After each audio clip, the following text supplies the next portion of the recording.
AITA for refusing to go back to my originally assigned seat on the plane? Throwaway. English is not my main language. Apologies for the mistakes. I-31F was traveling today with my 19-month-old son on a plane on a 3-hour flight. My son, being under 2, has to sit on my lap.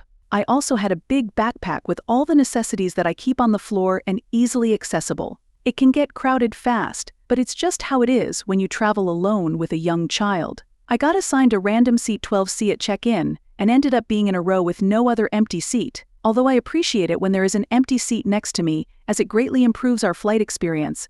It's not an expectation I have, and I never ask for it at check-up. Once the boarding was completed but before takeoff, a flight attendant came to me and offered to move us 3 row up 9C because there were 2 seats available and that they usually try to accommodate people with young infants.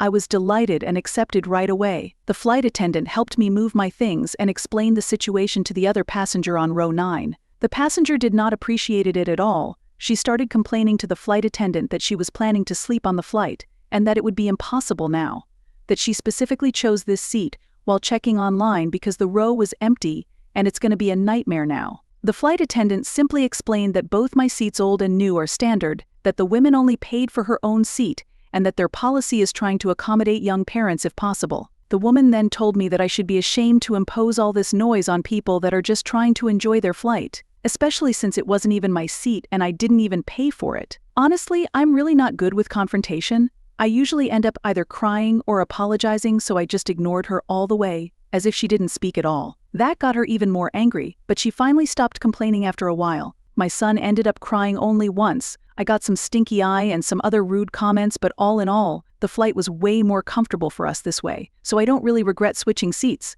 But I do wonder if I'm the AH.